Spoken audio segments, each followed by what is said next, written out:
If you could address them, what would be your message to the Israeli people? You know,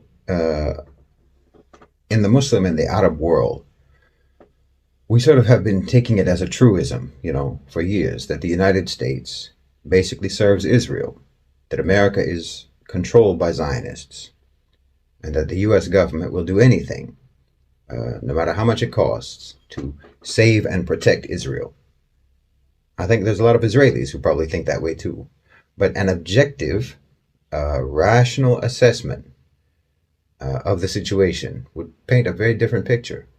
I think Israelis need to recognize, if they don't already, that the United States is not your savior. It's your worst enemy. The U.S., whether you know it or not, and whether Muslims understand it or not, is actually treating Israel the same way that they treat everyone else, with complete contempt. I mean, look, they are supporting Benjamin Netanyahu, who is the most unpopular, the most despised, the most corrupt, the most incompetent, the most psychopathic, delusional, and despotic ruler that Israel has ever had. And he's responsible for both prolonging and worsening the conflict with the Palestinians. Netanyahu has made a career on diverting attention away from the internal domestic concerns that actually matter to Israeli citizens, that matter the most to Israeli citizens, by endlessly talking about security and the supposed threat that Israel faces. And of course, the domestic problems in Israel just get worse. And the conflict and the security situation actually just gets worse. And America loves it. They don't care about Israel's domestic issues. They don't care about the socioeconomic issues, the socioeconomic concerns that Israelis have, the high cost of living, the disparity between rich and poor. They don't care about corruption in Israeli society, and so on. And these are the predominantly these are the issues that matter the most to Israeli citizens, to Israeli voters. But as far as America is concerned, the only thing that matters is continuing the strife and conflict. That's all they care about. They don't care about the welfare and the stability of Israel, the safety of Israeli citizens. You see, Israeli citizens want to treat Israel like an actual country, and they expect it to behave like an actual country. And they think that their lives and their concerns should matter like they would in an actual country. But to the United States, Israel is a policy instrument. So the Israeli population doesn't matter to them. And what matters to the Israeli population doesn't matter to them. The relationship with the United States has been incredibly detrimental to Israel, despite what everyone thinks. It has prevented Israel from becoming a normal society.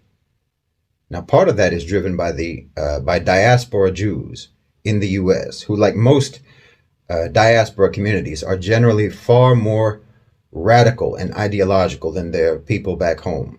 And this diaspora community in the West, particularly in the United States, makes a huge amount of money exploiting Jewish emotional attachment to Israel, getting them to fund pro-Israeli lobbies and so on, which mostly just makes a handful of American Jews very rich. But it's mostly driven by U.S. policy interests and the utility of Israel as a vehicle for an endless flow of cash to American defense companies, and as an sort of offshore research and development hub for the Pentagon. The U.S. does not want, and has never wanted, for Israel to be at peace with their neighbors. They've never wanted Israel to integrate into the region. That's not Israel's function as far as America is concerned. And it doesn't matter to them that this is the only way for Israel to ever actually become a normal society. It doesn't matter if this is in the interests of the Israeli population or not. They don't care. They're using you. They're using you, the Israelis. They're exploiting you. The Americans, the West, are using you. And it's absolutely against the interests of your people. Obviously, the only way for Israel to ever progress as a society is to dislodge themselves from the United States, from the West, and to integrate properly into the region. Until they do that, none of their domestic issues will ever be resolved. They'll never even be addressed. Until they do that, they will never be allowed to do anything but be a policy tool of the U.S. and lose both their lives and their souls in the process. I mean, they're making you do things that are against your beliefs as Jews. They're making you do things that are against your own humanity. They're pushing you to do things that make the world see you as monsters. And more specifically, you're being seen as monsters by the people who are in that part of the world where you are. Properly, Israel should be a global South country. It should be a Middle Eastern country, and it should share the values and the priorities of the global South and the Middle East. But because it was a Western colonialist project from the beginning, and because it continues to operate exclusively as a colonialist project, it is seen as, it is perceived as, and it sees itself as a Western nation. And you're never going to be able to be a normal country going forward like that. The only real way forward is a one-state solution. Incorporate all of the occupied territories and all of the inhabitants of those territories into one country with equal citizenship rights.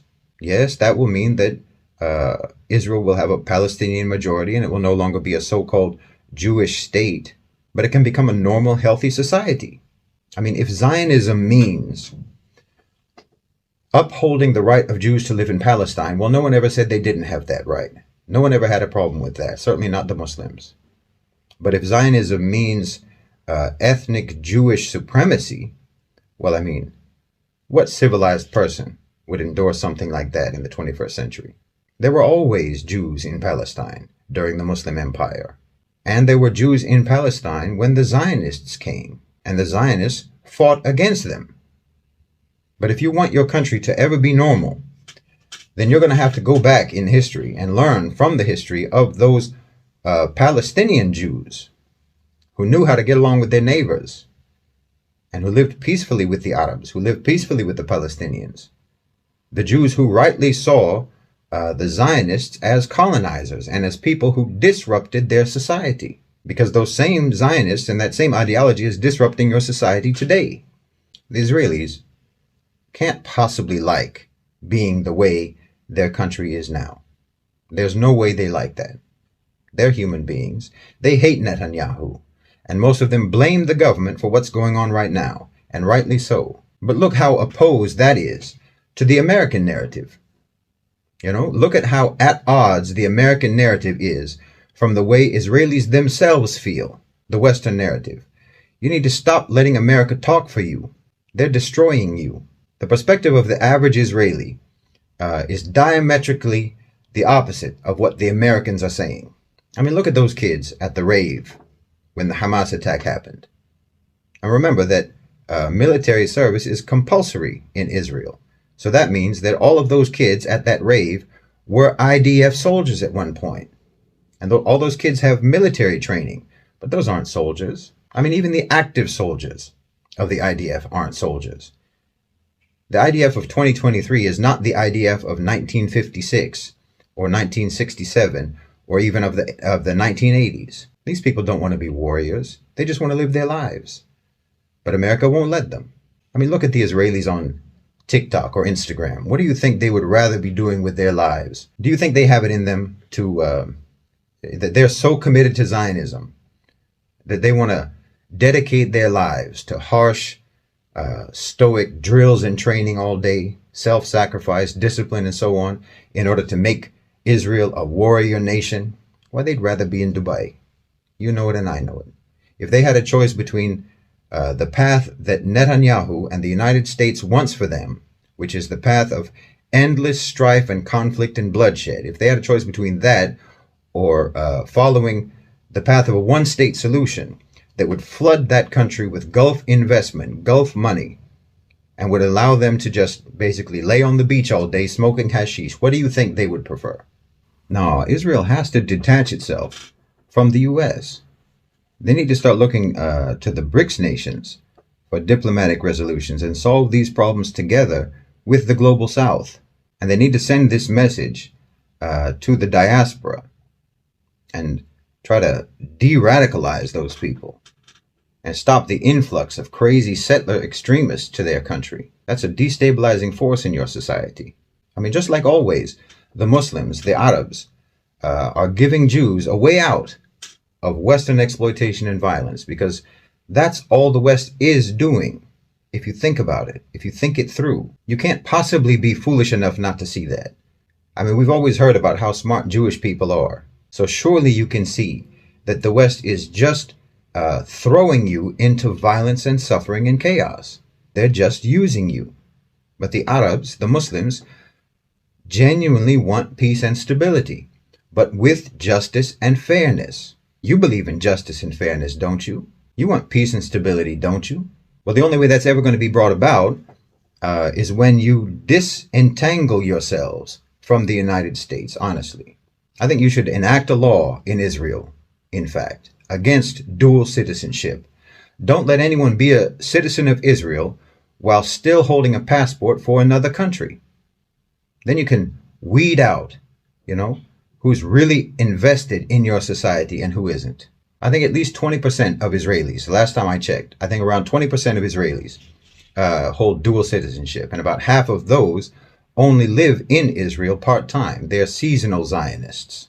And these are most likely going to be, the settler types, who are basically sort of a Jewish ISIS, a Jewish Daesh. You don't want people like that in your society. I mean, it will also be from the part-time seasonal Zionists. You also have the business people who have divided interests. You need to weed those people out. They're destabilizing. And you certainly shouldn't be allowed to serve in the government if you have dual citizenship. How can you be sure which country's interests they're serving? Particularly if they're American Israelis, if they hold dual citizenship of Israel and the United States. Which country are they serving? I mean, how many of these people in the government or elsewhere, but especially in the government, how many of these people would be willing to sacrifice their U.S. passport for Israel? Not many. I promise you that. Well, that shows divided loyalty. And that's at least one of the reasons why there's so much corruption in your government. Because most of the people are serving American interests. Most of the politicians are serving American interests, European interests. Why, you and I know that Netanyahu is about 95% more likely to retire in Florida than in Israel. So if you can get people who are actually committed to Israel being a proper, normal country, people who are genuinely interested in the welfare of the Israeli people, well, I think you would see peace a lot sooner. And that's obviously in the best interest of Israel. So you need to get closer to the Arabs. You need to get closer to the Muslims and liberate yourselves from being nothing but an American tool in the Middle East, because that's what you are. And that's what they're treating you as. I mean, haven't you ever noticed that the most enthusiastic supporters of Zionism in the West and in the United States among non-Jews are exactly those same groups of people who historically have been the most anti-Semitic people? Why, the original Zionists got support from the most Jewish-hating segments of Europe back in the day. Everyone knows that. That's not a secret. And they haven't changed. The Westerners haven't changed. Those same anti-Semitic groups haven't changed. They're just the way they've always been. They supported Zionism back then because they wanted Jews to be anywhere else but next to them. And they feel the same way today. And their so-called support for Israel right now is just as anti-Semitic as it has always been. They want to see you in conflict. They want to see you in misery.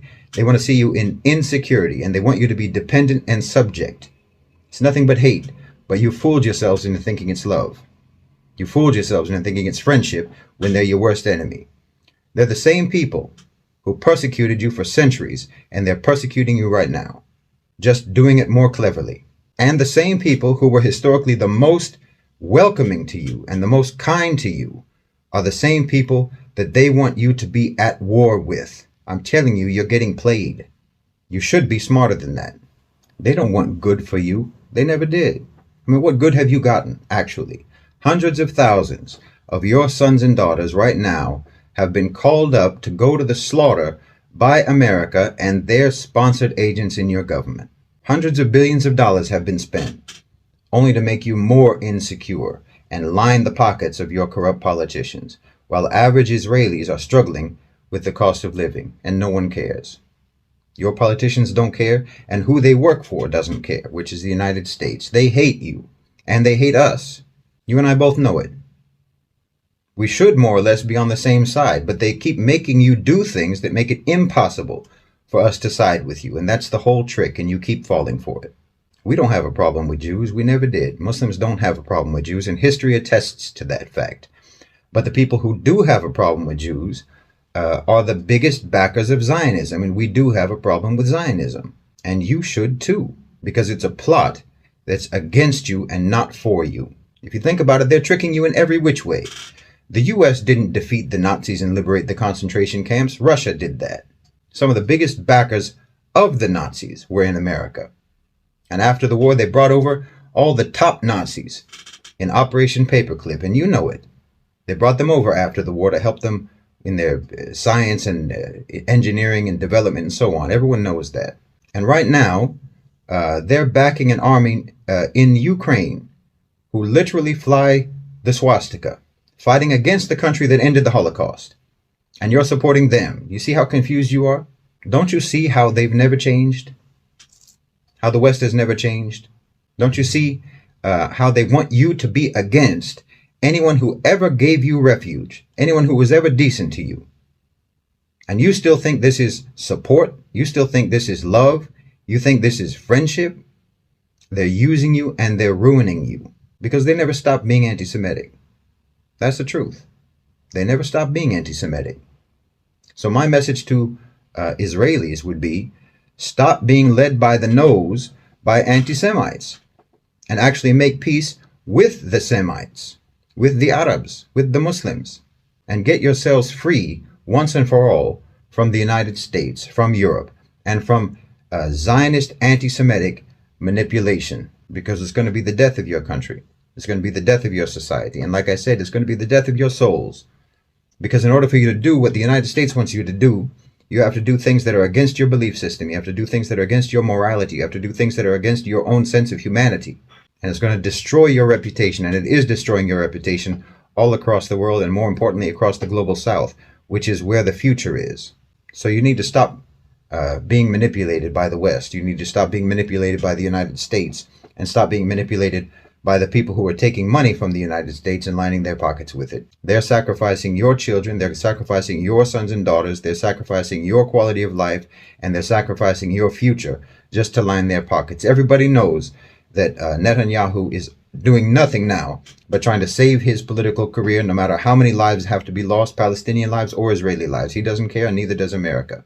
So you need to wake up and start using that great brain that we all keep hearing about.